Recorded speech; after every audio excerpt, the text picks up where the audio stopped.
नहीं, ये वाले रिटर्न देगी जो अभी पिक्स आएंगी। हर्षदा दिख गई आपको स्क्रीन पे, फेस्टिव मूड में एकदम। पहले चला जाए उनके पास एक्सिस बैंक के लिए। हर्षदा, ये तिल तिल गुड़ा वाला ये आज वाला नहीं होता, ये वो अलग वाला होता है। ये किस दिन बोलते हैं अपन लोग? मकर संक्रांति। वो संक्रांति के लिए होता है तिल वो गुड़। संक्रांति, ठीक है। आज पहला एक्सिस बैंक, इससे पहले लास्ट डेट कहीं विंडो पे हो जाए उससे पहले समझ लेते हैं तो क्या एक्सिस बैंक जैसे आप लोग बातचीत कर भी रहे, क्लीन आउट ट्रेड है। बेन कैपिटल के पास जो बचा हुआ हिस्सा था वो इनफैक्ट आज बेचने के लिए आएंगे। 3.34 करोड़ शेयर्स दरअसल बिकेंगे, यानी कि ये सौदा करीब 3,700 करोड़ के आसपास होता हुआ दिखाई दे सकता है। यहाँ पर बेन अपनी पूरी हिस्सेदारी माइंड यू बेचता हुआ दिखाई देगा। 1,071 से 1,076 रुपए प्रति शेयर के बीच ये सौदा होने के आसार हैं। कल की क्लोजिंग प्राइस से अगर आप कंपेयर करेंगे तो सिर्फ 0.5% यानी कि आधे % के डिस्काउंट पर ही ये सौदा होता हुआ दिखाई दे रहा है। यानी कि पूरी संभावना है कि बेन कैपिटल जो आज वो 3.34 करोड़ शेयर बेचेगा, उसे हाथों हाथ दरअसल मार्केट लेगा। एक्सिस बैंक, ये लार्ज ट्रेड होने की आज तैयारी, ऐसा सूत्र बता रहे हैं। शायद आखिरी कड़ी भी बेन कैपिटल बेचता हुआ नजर आए। और जिस तरह के भाव रखे गए हैं डील विंडो पे, फ्लैट से लेकर आधा % डिस्काउंट, वो शायद उनका कन्विक्शन दिखा रहा है कि इजीली खप जाएगा सारा का सारा चंक मौजूदा भाव पे। गुरहान सर, अब ये टेक्निकली तो देखेंगे कौन सी विंडो पे होगा, उसके बाद समझेंगे। आपने क्योंकि कोटक महिंद्रा बैंक एक प्रेफर्ड पिक के तौर पे मेंशन करा, एक्सिस पसंद नहीं आ रहा क्या? आज अगर ठंडा अंडा मिलता है लंबी अवधि के लिए, एक्सिस अट्रैक्टिव है या नहीं? पसंद तो बहुत कुछ आता है शेयर बाजार में, और जिस प्रकार से हमारा शेयर बाजार का रुझान है Ashish, Axis bank, ICICI bank, HDFC bank, कुछ समय पहले काफी लोगों ने एक मरणोपरांत लेख लिख लिया था एचडीएफसी बैंक के ऊपर, लेकिन हमने हमारी जो कवायद थी उसको बनाए रखा था। एक्सिस बैंक का अगर आप लक्ष्यांक हमें पूछते हैं तो 1250 का लक्ष्यांक है। आईसीआईसीआई बैंक पर करीबन 1200 के आसपास का लक्ष्यांक है। एचडीएफसी बैंक पर 1700 से लेकर के 2000 के लक्ष्यांक है। तो पसंद आते हैं, और हमारा मानना ये भी है आशीष के वित्तीय क्षेत्र, खास करके सरकारी बैंक, निजी क्षेत्र की बैंक और मजबूत एनबीएफसी के नतीजे न तो सिर्फ इस चौथी तिमाही में मजबूत आएंगे, अच्छे आएंगे, लेकिन ये जो नया वित्तीय साल शुरू हुआ है वहां पर भी काफी बेहतर आने के अनुमान है हमारे। ओके, देखते हैं अभी किस विंडो पे ट्रांजैक्शन होता है। कंटिन्यूस सेशन में इसके समीकरण जो बदलेंगे उस पर फिर अपन लोग टेक्निकल व्यू ले लेंगे, अभी लेने का औचित्य नहीं है। दूसरा ऐसे ही लार्ज ट्रेड सूत्र बता रहे हैं, एक तो एक्सिस बैंक हो गया, दूसरा ग्लैंड फार्मा। ग्लैंड फार्मा का अब आज पता नहीं किस तरह का झटका लगे स्टॉक में, लेकिन अब तक के समीकरण बैठ कैसे रहे, अमित सेठ साहब आप देख के रखना। कल शाम को खबर आई, उससे पहले स्टॉक बढ़िया मूव्स दिखा ऑलरेडी चुका है। हर्षदा, लेकिन अपडेट्स क्या है पहले? ग्लैंड फार्मा में दरअसल 2 एंटिटीज अपना कुछ स्टेक बेचती हुई दिखाई देंगी, कुछ यानी कि 4.4% स्टेक बिकेगा। 2 एंटिटीज का नाम मैं आपको बता दूं, एक है निकोमैक मशीनरी और दूसरा है आरपी एडवाइजरी सर्विसेज। इनमें से एक दरअसल कंपनी के प्रीवियस प्रोमोटर रह चुके हैं। अच्छा, यहाँ पर जो फ्लो प्राइस तय की गई है वो करीब 1725 रुपए प्रति शेयर है, यानी कि ये डील साइज करीब करीब 1400 करोड़ के आसपास आकी जा रही है। हालांकि फ्लो प्राइस जो है वो एक करीब 7.3% के डिस्काउंट पर है, तो वो सौदा आज होता हुआ दिखाई देगा। दिसंबर एंड तक ध्यान रखिएगा, निकोमैक मशीनरी के पास करीब करीब 1.2% तक का स्टेक था। आरपी एडवाइजरी करीब 3.74% स्टेक होल्ड कर रहे थे, तो एक पूरी तरह से एग्जिट करेगा इन ऑल प्रोबेबिलिटी। यहां पे उस तरह का कन्विक्शन नहीं जैसा बेन कैपिटल का था, फ्लैट से आधा % डिस्काउंट। यहां पे शायद फ्लैट से 7.25% के डिस्काउंट की विंडो है, जिसमें शायद ये 4.4% हिस्सा बिकता हुआ आज नजर आए। ऐसा सूत्र कह रहे हैं, स्क्रीन पे प्ले आउट हुआ तो कंफर्म हो जाएगा। लेकिन सेठ साहब, ऑफ हाइज बैंड में कंसोलिडेट, उस बैंड के अपर थ्रेशोल्ड को चैलेंज करता हुआ स्टॉक पोजीशन कैसा है? जी आशीष, अगर ओवरऑल इसका ग्लैंड फार्मा का स्ट्रक्चर देखें तो पिछले 1-1.5 महीने से अपने 200 डेमा, जो कि लगभग 1750-1800 के लेवल्स के आसपास स्टॉक ने काफी कंसोलिडेट किया है। कल के सत्र में before this news price action positive था, बुलिश कैंडल थी और काफी अच्छे वॉल्यूम से, लेकिन आज इस न्यूज को देखते हुए मुझे लगता है अगर कोई डिप आए तो स्टॉक ने एक बेस बनाया हुआ 1750 के आसपास, अगर बहुत ही कंपल्सिव हो तो वहां पे एक अटेम्प्ट लिया जा सकता है, नहीं तो एक बार इसे अवॉइड करना चाहिए और हमें देखना चाहिए कि how this plays out. Gland pharma रखे रडार पे भाई। अब अच्छा, इस बीच गावा सर ने कुछ मैसेज भेजा है। गावा सर, आप बोल क्यों नहीं देते? मैं बोलता हूँ कि आज हम लोग ने जो ड्रेसिंग किया है वो फॉर्मल ड्रेसिंग बंद कर देना चाहिए। आज हम सभी अच्छे लग रहे हैं बहुत, तो ऐसा ही एक सजेशन है। सब एक दूसरे को देख लीजिए, सब इतने अच्छे लगते हैं, रौनक लग रही है, लगता है एक फेस्टिवल माहौल। आप उस तरफ देख रहे हो, मेरी तरफ तो मुंह ही नहीं कर रहे हो। क्या बोल रहे हैं? सभी लोग एब्सोल्युटली। हर्षदा को देख लो, कविता हाँ, को। मैं वही कहने वाला था। आप मेरी तरफ हाँ देखिए, बिल्कुल, विंडो पे भी आप बहुत वही अच्छे देख लग रहे रहे हो। हैं। अनुज का जो ब्राइट कलर का जो है बहुत अच्छा लग रहा है। आज गौरव को देख लो, मुझे देख लो। ऐसा मुझे नहीं बोलना चाहिए। लेकिन सतपुते यस, साहब को, बाकी में मानस को और अमित सेठ साहब को भी और कविता जी को भी देख लो। सभी का नाम ले लो ना, आप तो ये रहे, वो सिलेक्टिव क्यों हो रहे हो? डल पहना उन्होंने। दे शुड वैसे बी मोर ब्राइट। अभी देखो, अभी वो पूना में बैठे हैं। हाँ, ये बात तो सही है। वैसे वाकई ट्रेडिशनल में। एक मजा अलग है वैसे। चलिए, इस पे विचार विमर्श होगा। अब अगले स्टॉक की तरफ बढ़ा जाए, जो कंपनीज फंड रेजिंग के मूड में।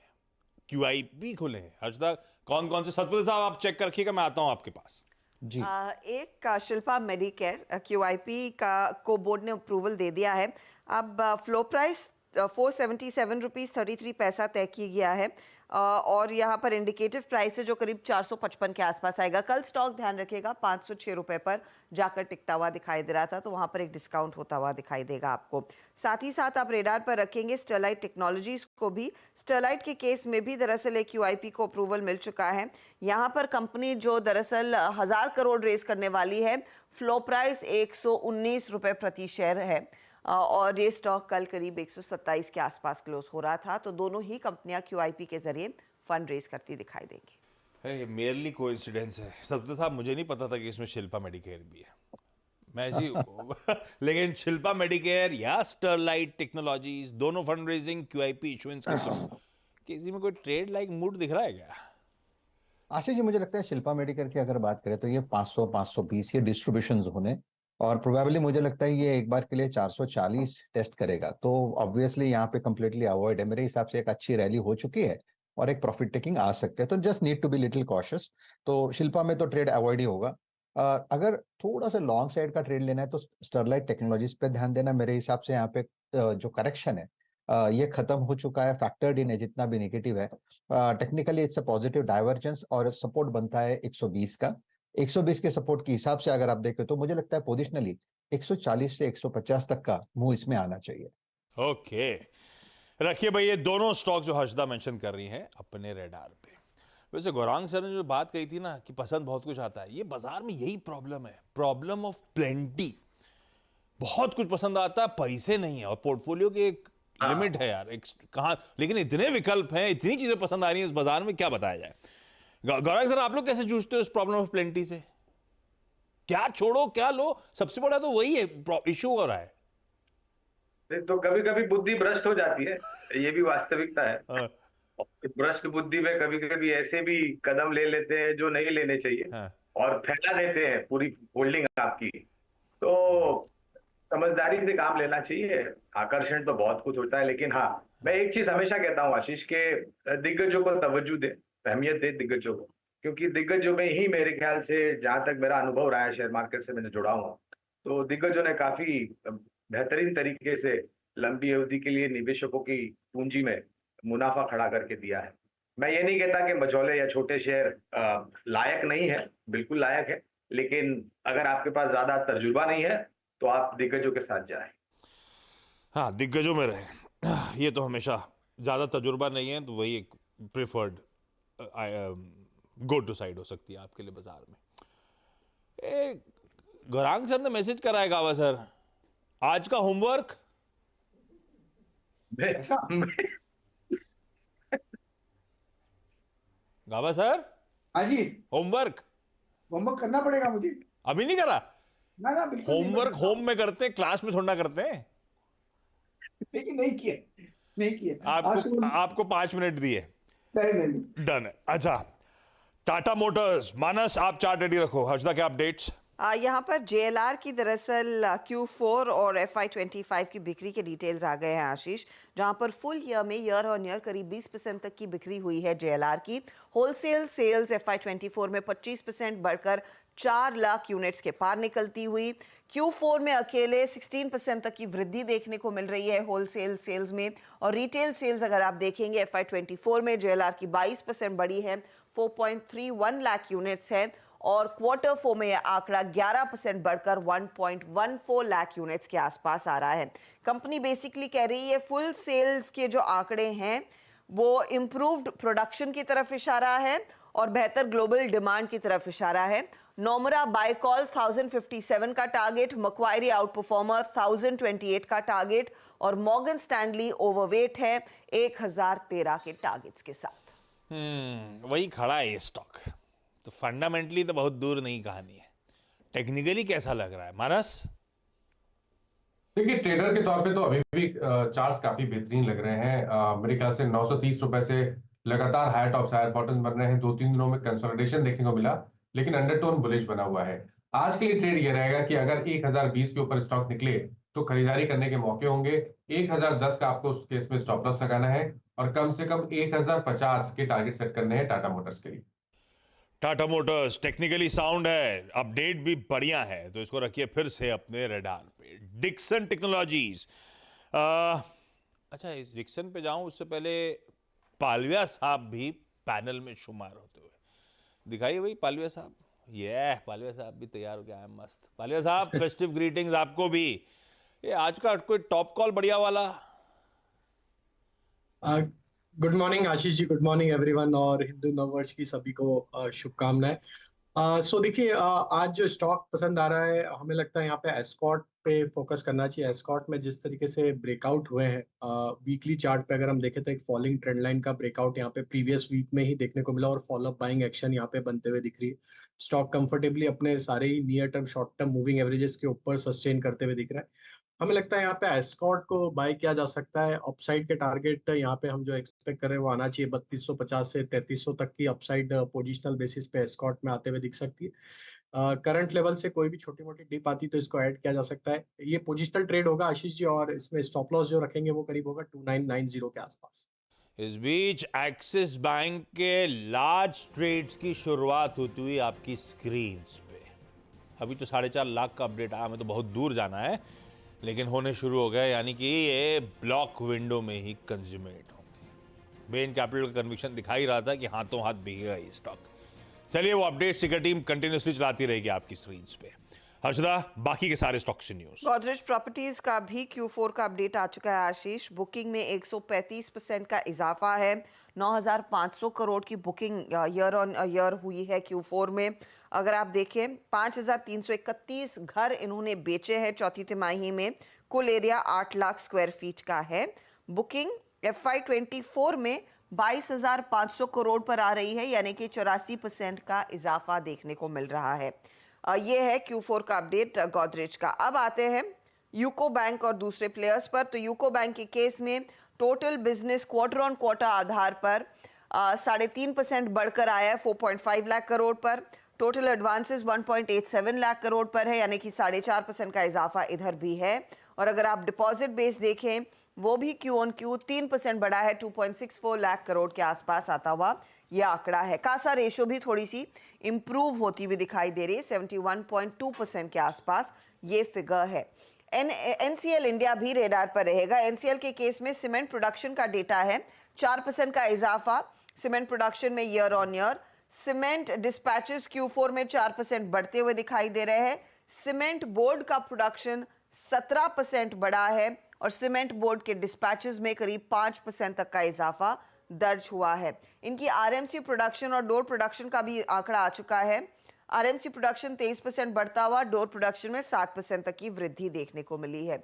सूला विनयार्ड आज रेडार पर रहेगा। ओन ब्रांड में करीब 9% का इजाफा है। 113 करोड़ का यह आंकड़ा Q4 में कंपनी दिखा सकती है। प्रीमियमाइजेशन का पूरा फायदा मिल रहा है, कंपनी का मानना है। डबल डिजिट ग्रोथ इनके एलीट और प्रीमियम ब्रांड्स में देखने को मिलेगी। वाइन टूरिज्म से करीब 16 करोड़ की कमाई होगी, 31% तक का इजाफा। ये कह रहे हैं annual ever footfall 4 lakh wine adventurers का इन्होंने क्लॉक कर लिया है और इन्होंने दरअसल गुजरात बॉर्डर पर एक एक्विजिशन भी किया है, वहां से भी वाइन टूरिज्म बढ़ता हुआ ही दिखाई देगा। जनरल इंश्योरेंस कंपनियों के आंकड़े आ गए हैं, जहां पर आईसीआईसीआई लोम्बार्ड के मार्च प्रीमियम में 18% तक का इजाफा है। Q4 में 22% ये आंकड़ा बढ़कर आया है। न्यू इंडिया एश्योरेंस के केस में जो फिगर है मार्च के प्रीमियम में फ्लैट है, कोई ज़्यादा बदलाव नहीं, और Q4 में सिर्फ 2% का इजाफा। स्टार हेल्थ के केस में मार्च प्रीमियम 18% से बढ़ा है और ओवरऑल Q4 में ग्रोथ करीब करीब 18% के आसपास की है। IRB इंफ्रा भी रेडार पर रहेगा। मार्च का टोल कलेक्शन के डेटा पॉइंट से रेवेन्यू 30% बढ़ा है। FY25 एक मजबूत साल रहेगा कंपनी के लिए, ये कंपनी का कहना है। दिलीप बिल्डकॉन रेडार पर रखेंगे। L1 डिक्लेयर हुए हैं, Haryana rail infra development corporation के लिए एक प्रोजेक्ट अंडरटेक करेंगे। 1092 करोड़ का ये ऑर्डर है। HG इंफ्रा इंजीनियरिंग की सब्सिडरी है, चेन्नई तिरुपति में एक प्रोजेक्ट बैक कर चुकी है 862 करोड़ का। PCBL रेडार पर रखेंगे। 12 मेगावाट का पावर प्लांट यूनिट 2 इन्होंने कमीशन कर दिया है। अब इनकी सब्सिडरी की को जनरेशन की कैपेसिटी करीब करीब 122 मेगावाट की है। ये सारे स्टॉक्स आज फोकस में रखिए, ये तमाम स्टॉक्स अपने रेडार पे। अब चलिए, अब नववर्ष का आपको गिफ्ट दिया जाए, इसी एक्सपर्ट पैनल से जाना जाए हमारे आज के puran poli pics. Idea basically आने वाले समय में अपन आज के ट्रेडिंग आइडिया सारे डिस्कस कर चुके हैं, लेकिन पोजिशनली लंबी अवधि के लिहाज से कौन से स्टॉक्स हैं जो इस नए साल में गाड़ी कमाई करने का, कराने का दमखम रखते हैं। पैनल को दिखाइए स्क्रीन पे। आई एम श्योर सबको कम्युनिकेट कर दिया होगा हमारी टीम्स ने, तो आप लोग शायद रेडी हैं अपनी अपनी बढ़िया पिक्स के साथ। गाबा सर, कौन सा स्टॉक? हाँ, once again good morning. Stock जो मैंने चुना है वो है महिंद्रा एंड महिंद्रा। ना, महिंद्रा एंड महिंद्रा का जो चार्ट स्ट्रक्चर है बहुत ही बढ़िया है। लगता है स्ट्रेच है और एट हायर टाइम पे, लेकिन स्ट्रेच नहीं है। इसमें जब भी कोई करेक्शन आते हैं वो एब्जॉर्ब हो रहे हैं। तो इसका जो ट्रेड कर रहा है 2078 पर, रिकॉर्ड मिला है 1980 के आसपास। तो मैं कहूंगा 2000 एक स्ट्रॉन्ग सपोर्ट जोन है, इसके ऊपर ही रहेगा। और जो टारगेट है गुड़ी पाड़वा टू गुड़ी पाड़वा करीब 2500 के। तो ये सेफ बेट है महिंद्रा एंड महिंद्रा। इसमें जब भी करेक्शन आए, नथिंग टू वरी, इसमें ऑप्शन पे लेना नहीं है, फ्यूचर पे लेना है, लेकिन यस डिलीवरी लेकर बैठ जाए तो मेरे ख्याल से मुनाफा मिलना चाहिए महिंद्रा एंड महिंद्रा। डिलीवरी लेकर बैठ जाइए भाई। 2500 की तैयारी कर रहा है ये स्टॉक M&M, ये पहला गुड़ी पड़वा पिक। कविता जी, आज का नहीं, इस नए साल का सबसे प्रेफर्ड आइडिया। या आशीष जी, सो नए साल, अच्छा बिफोर दैट वो गुड़ और नीम खाने की बात की थी मैंने, तिल गुड़ की बात नहीं की थी। तिल गुड़ तो संक्रांति होती है ना, but I may be wrong, but गुड़ और नीम आज खाते हैं। आई थिंक गुड़ और नीम खाएंगे तो कड़वा भी लगेगा, मीठा भी लगेगा। Life is all about the bad and happy experiences, शायद इसी को रिप्रेजेंट करता है वो नीम हो और सकता गुड़। है। माइट, आई थिंक वो ज्यादा अच्छे से बता पाएंगी। अपार्ट जो पिक है मेरा वो है SAIL, that is Steel Authority of India. अब सिंस क्योंकि ये मेटल क्षेत्र से है तो इसमें रिट्रेसमेंट्स भी शार्प आते हैं।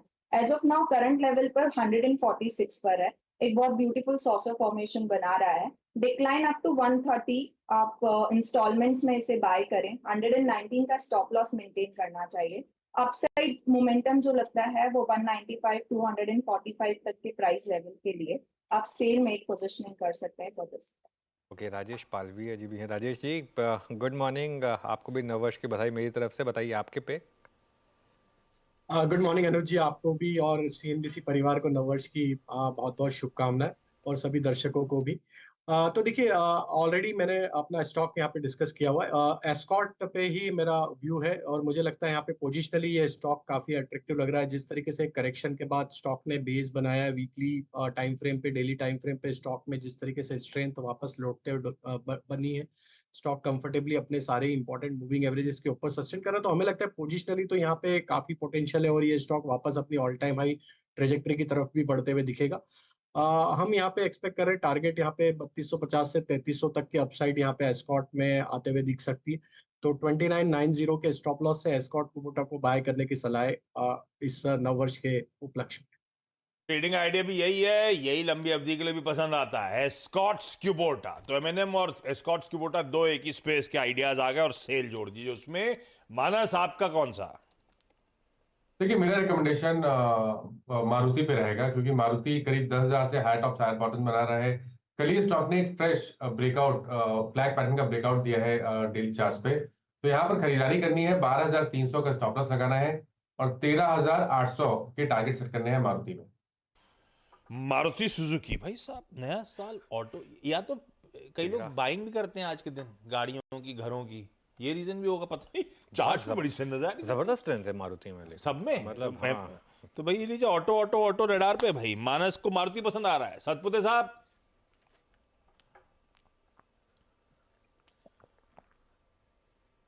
सतपुते साहब कहाँ हो? हाँ नहीं, आपका आवाज चला गया आशीष जी, अभी हाँ, अभी सुनाई दिया। ये साल का पिक।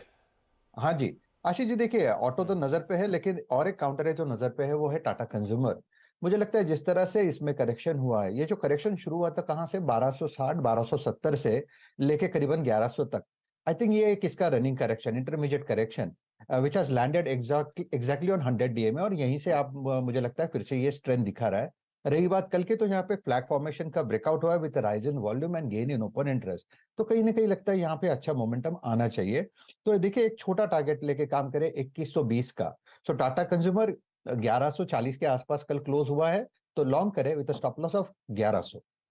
ओके, टाटा कंज्यूमर ये हो गई राजेश जी की पिक। अमित जी, आपने क्या पिक किया नववर्ष के लिए? जी अनु जी, मेरी नववर्ष की टॉप पिक रहेगी एसबीआई। यहाँ पे काफी स्ट्रेंथ है, पीएसयू बैंक्स में भी काफी स्ट्रेंथ है, और it has just started to outperform on ratio charts. SBI का स्ट्रक्चर पॉजिटिव है, तो एसबीआई बाय करे। 768 का इसका प्राइस है, स्टॉप लॉस रहेगा 742 का। दो टारगेट के साथ वर्क करूंगा, पहले एक छोटा टारगेट 820 रुपए का, और उसके बाद 850 रुपए के टारगेट के लिए एसबीआई। एसबीआई रखिए रडार पे। गौरांग सर, फंडामेंटली सबसे ज्यादा पसंदीदा 2020, पता नहीं साल कौन सा होगा, 2024 ही होगा क्या? नहीं नहीं, कुछ और होगा नए साल का।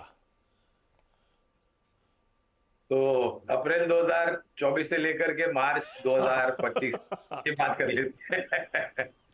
तो नया वित्तीय वर्ष, इस समय जो क्षेत्र पसंद आता है और उस क्षेत्र में से जो एक स्टॉक पसंद आता है, हालांकि काफी लंबे समय से यहाँ पर खरीदारी की रहा है, वो रक्षा क्षेत्र से जुड़ी हुई, खास करके भारतीय नौसेना के लिए बहुत बड़ा काम कर रही है कंपनी, वो है कोचिन शिपयार्ड।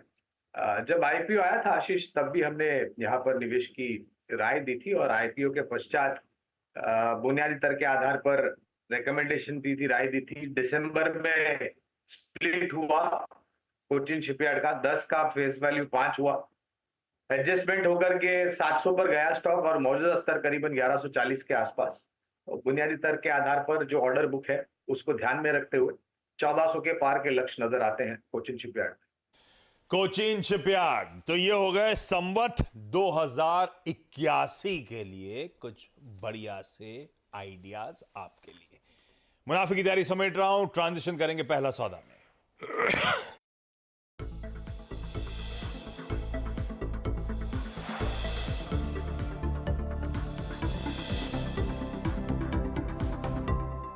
ये है पहला सौदा, सीएनबीसी आवाज मोतीलाल ओसवाल स्टूडियो से लाइव।